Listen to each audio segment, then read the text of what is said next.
নমস্কার, ত্রিপুরার মেয়ে স্বপ্নার চ্যানেলে সকলকে স্বাগত। সমস্ত বন্ধুদের ধন্যবাদ জানিয়ে আজকের ভিডিও শুরু করছি। আমার অনেক নতুন নতুন বন্ধুরা আমার চ্যানেলে আগমন ঘটেছে, তাই সমস্ত বন্ধুদের জন্য রইল অনেক অনেক ভালোবাসা। আজ তোমাদের জন্য নিয়ে এসেছি লাউ শাক রেসিপি। এই লাউ শাক রেসিপিটা কী করে তৈরি করি, চলো লাউ শাক নয় লাউ পাতা দিয়ে আজ তৈরি করব এই রেসিপিটা। অনেক দিন আগে আমি যখন একটা লাউ পাতার বাটা দিয়েছিলাম, সেই বাটায় অনেক ভিউয়ার্স এসেছিলেন আমার, তাদেরকে অনেক অনেক ধন্যবাদ।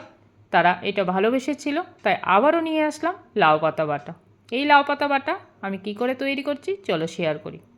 এই লাউ পাতাটা আমি কিন্তু বাজার থেকে কিনে আনিনি, আমাকে আমার বাড়ির মাসি ভালোবেসে দিয়ে গেছে খাওয়ার জন্য, কারণ আমার হাজব্যান্ড লাউ পাতা বাটা খেতে প্রচণ্ড ভালোবাসে, তার জন্যই এটা দিয়ে গেছে। আচ্ছা, এটা তৈরি করি চলো। লাউ পাতাগুলিকে ভালোভাবে ছাড়িয়ে নিয়েছি, ছাড়িয়ে ভালোভাবে শুকনো লঙ্কা, একটু সর্ষের তেল দিয়ে নিলাম, তার মধ্যে একটা গোটা রসুন আমি দিয়ে দিচ্ছি।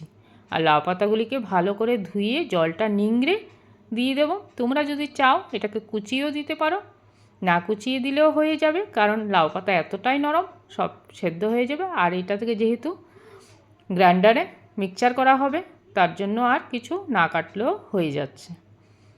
খুব টেস্ট সত্যি, যারা লাউ পাতা বাটা খাও তারা জানো যে লাউ পাতা বাটা দিয়ে ভাত মাখলে আর অন্য কিছুর দরকার পড়ে না, এটা দিয়েই সমস্ত ভাত উড়ে যাবে একদম। এবার এটাকে আমি গ্রাইন্ডারে নিয়ে নিচ্ছি, নিয়ে তোমরা চাইলে যাদের বাড়িতে শিলনোড়া আছে শিলনোড়ায়ও বাটতে পারো, তবে শিলনোড়ায় বাটলে টেস্টটা মনে হয় আর একটু বাড়ে। নুনটা দিয়ে দিলাম, আমি একটু পরিমাণে নুনটা বেশিই দিয়েছি, কারণ নুনটা আমরা একটু বেশিই খাই। যদিও নুন খাওয়া ভালো নয়, তাও কি করব বলো, খেতে বাঙালি বলে কথা, নুন ছাড়া একদম চলবে না। এবার দেখো আমার হয়ে গেছে, আমি একটু ডেকোরেশন করে নিলাম অনিয়ন, আর একটু ছোট্ট একটা টমেটো ছিল সেই গাছেরই, এটা আমার যা দিয়েছিল, এটা দিয়ে ডেকোরেশন করলাম।